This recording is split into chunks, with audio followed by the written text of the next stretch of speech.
So, we're starting a new video. So, introduce yourselves. Hi, I'm Hussein from Jaipur. Yes, this is Fezzi. All right, and what's the name of the village that we're at? It's called Nawalgarh Shekhawadi. All right, that's the name of the village. And then what's the name of the location? Podar Haveli. And then right here, I see a sign that's in English. So this gives you kind of an idea of what to expect when you come here. Over 750 frescoes, gemstones, jewelry, handicrafts, miniature paintings, tons and tons of like local artworks and stuff to check out. It gives you the hours to come and check it. So we're gonna go inside, check it out. First thing I want to say about this place, you can see right here, the prices are way better than they are most anywhere else. What was basically explained to me is the Haveli concept is that it's like a palace, but not for royalty. It's for like businessmen, rich people. They would basically have 2 courtyards in every one. So there'd be this main gate that you come through like we just did. And then there'd be this gate, which leads into a private courtyard, which is just for the family and people that would actually, like, it's a private one. It's where you bring guests and family. This is a public one that people can just come and go, basically. They would have security at the front. And I just want to say, look around and like everything here is extremely well decorated. Like there's not a single place on this first floor that isn't painted in some sort of like painting somewhere. He was telling me about how this one here is a festival for women that they have in April. Is that festival, does it still happen? Yes. So it can happen at the end of March or early April, depending on the moon. So people can come here and they could see the festival still in the city. Okay, so that's something you guys could always come and do if you're gonna plan and come out here. You might want to come around that time so you can see that exact festival. And then he talked about the train. They didn't have trains back here when this place was built, which was 1902. So the Train come in 1922 in this region. in 22. So 20 everyone years. interested to know how to train. To artist went Bombay, look train painted there. Yeah, exactly. Like he said, they went this to is Bombay new for us. and they checked out trains and they made the painting so that everybody could see what they actually looked like. And about train, you can look one festival named Tej. This is monsoon festival. Monsoon It's festival. finished now in July. Okay. So we pray Shakti for good rain.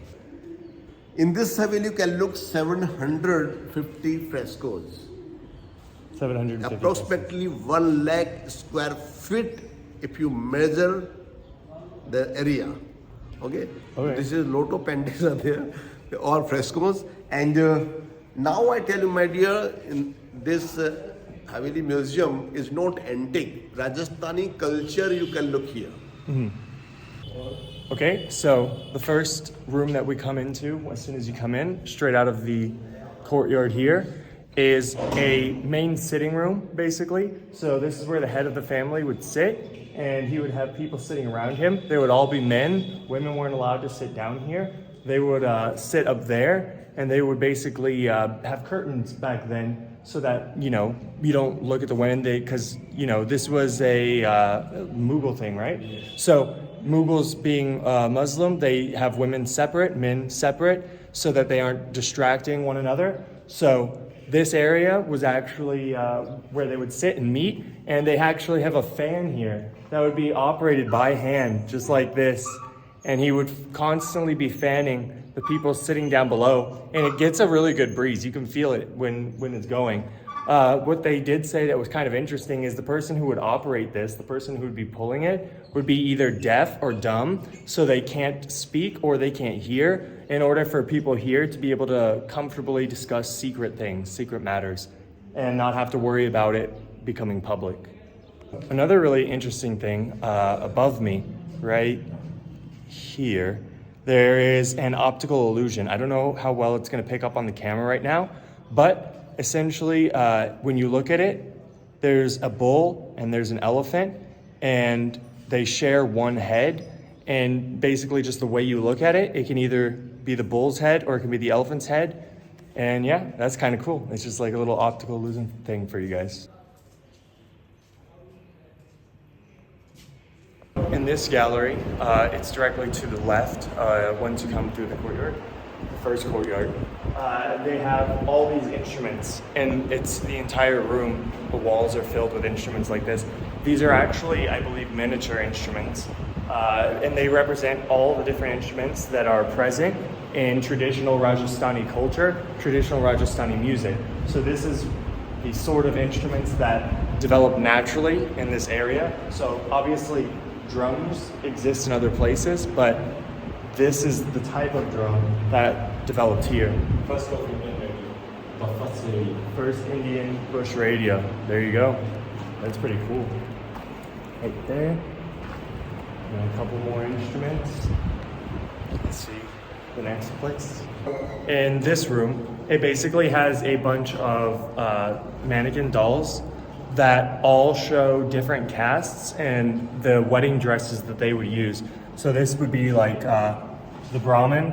This would be how they'd look when they got married, and then so on and so on. Each caste have different dresses for wedding. Yeah, each caste had a different dress for wedding, and basically your caste is essentially your profession.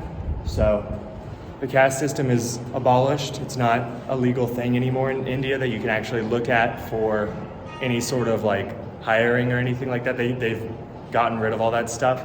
But this is a traditional cultural thing that they used to have until when do you know when the caste system was abolished?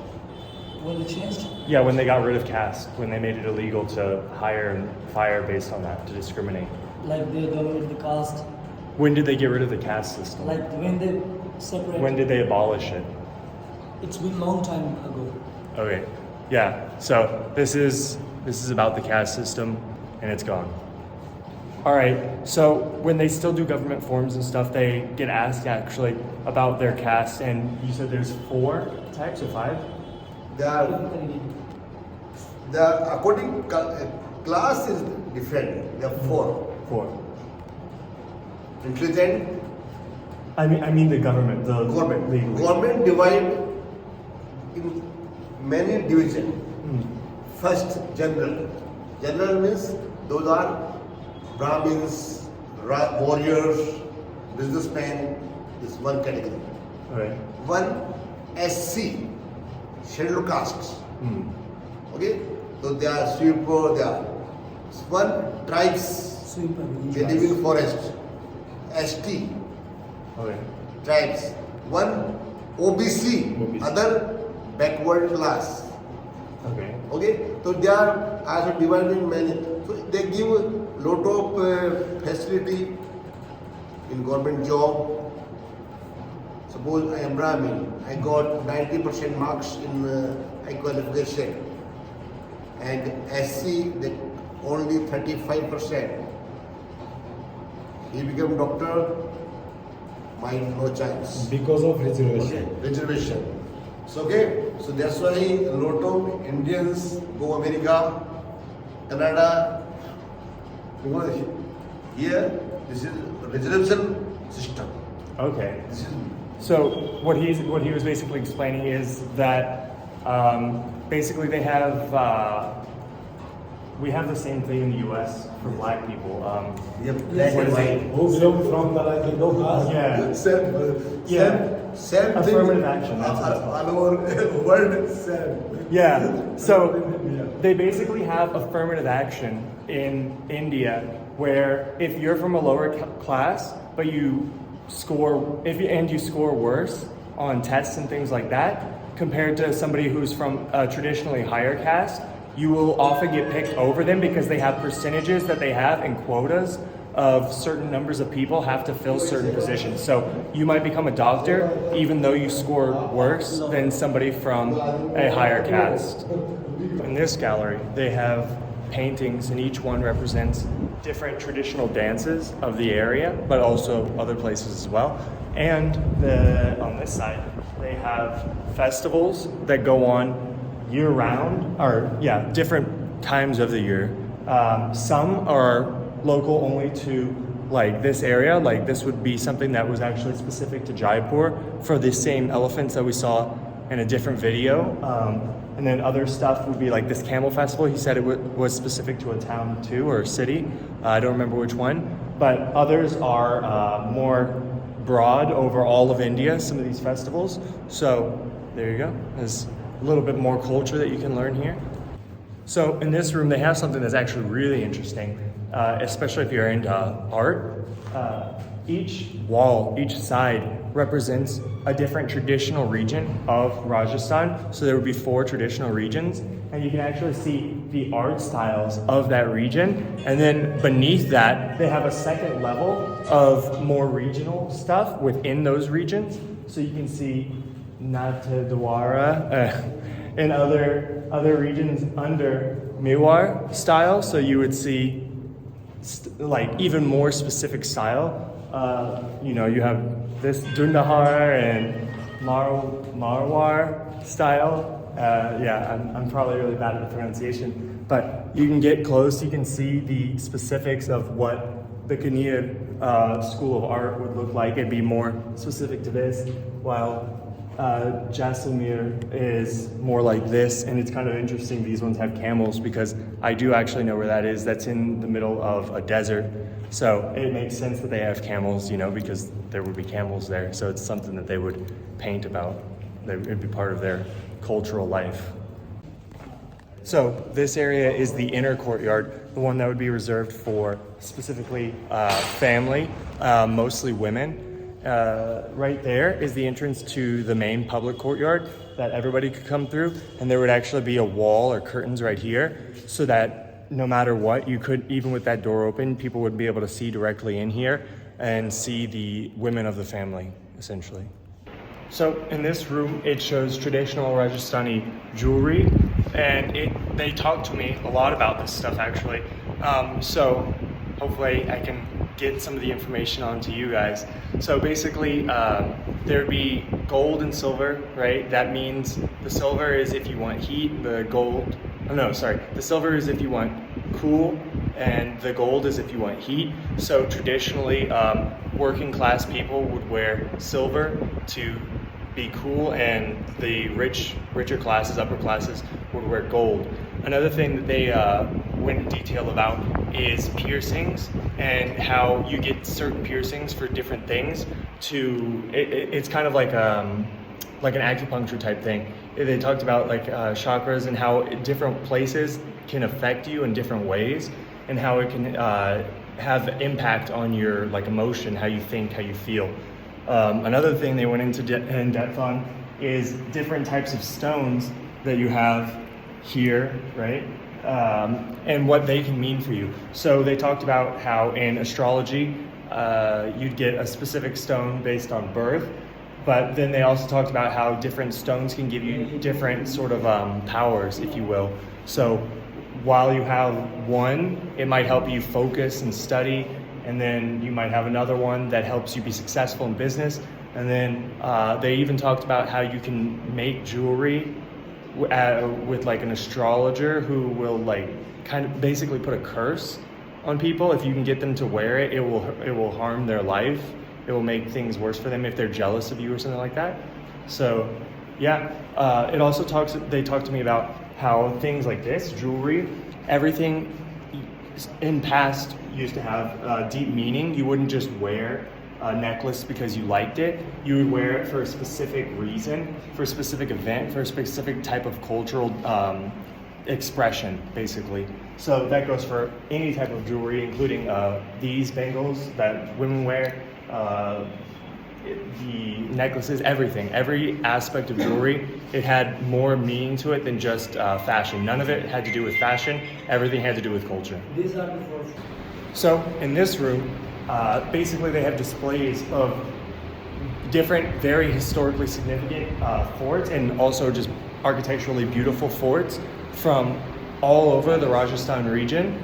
Rajasthan being sort of a frontier region, all invasions minus European invasions that came to India always came from the northwest. They came out of Pakistan. So all the way back to like Alexander the Great. When he came all the way from Greece, he invaded here.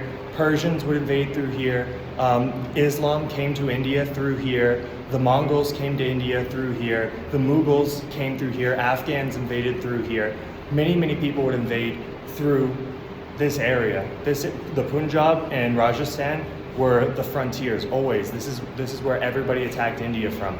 So they built these magnificent forts with huge fortifications, but also to show off, basically, to have huge amounts of beauty.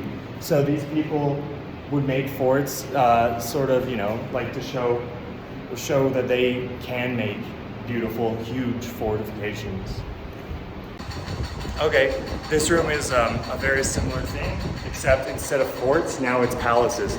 So these would be royal residents from all over Rajasthan. This is where the royal families of different cities would live, where they could live in luxury. They could live inside their forts too, and a lot of fortifications would also have palaces inside of them on like inner layers, but these are all specifically built just to live in a very comfortable place. Something I was just told is the reason that these were often built in the way that they were, with all these windows and to be so grand and luxurious, is because like we mentioned earlier, women in this society were kept very separate. So wives of kings and other royal members were not allowed to come out of the home. They pretty much just were stuck in there most of the time. So it would be them and maybe 20 servants. Each have 20 servants. Yeah, each would have like 20 servants, and they would live in there, and that's basically how they would see the outside world, is through those windows. If there was a special event, this is how they view it. They'd have to look out of their windows, or if there was like a parade, something like that, they would basically be confined to the home. Rajasthan has a lot of marble within the region, so it's something that would be mined here and even exported into other regions. But they're very famous for it here in India. It's something that they have a lot of and they've used historically for a long time. And there's one right there that I don't know how well it translates in the video, but I'm gonna flip the camera and I'll explain more as I walk closer to it. So basically, from over here where I'm standing now, you look at it and it looks like it's wearing a veil, like a transparent veil where you can see a face. And I don't know if that's translating on the video. I don't know if it's clear enough for that. But as you approach it, you actually realize, no, it's all one solid piece and it's just painted in a way that makes it look like it's transparent, but it's actually just a solid face. In this gallery, it's an example of different types of turbans that would be worn by different castes, and it shows different ways in which people would wear them, a simpler style versus a more complex style, to just kind of show a little bit of personality in like what you wear. Different colors can mean different things as well, like on mood and different times of the day. You might even want to change turbans, is what I was kind of told. And there's two different types of turbans. I don't remember the words, but one is basically for the head of the household. So the guy who's in charge, the father of the house, he would wear one type, and then other men would wear the other type until their father had died. Or maybe, I don't know, would they switch to the other type if they started their own household? Yeah? Yes. Yeah, okay. So if they started their own household, they would also get the top turban.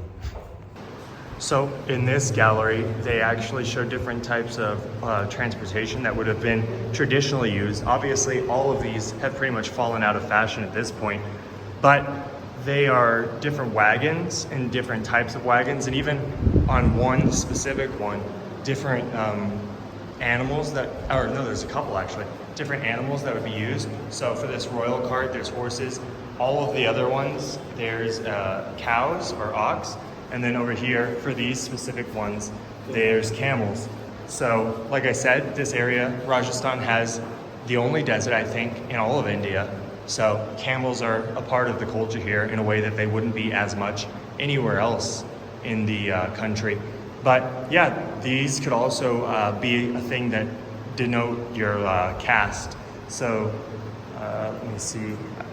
I can't point out any of them right now, but basically he said that certain carts would be used by like businessmen, certain ones would be used by royals, certain ones used by gypsies, and so on. For example, this is for the royal family. Yeah.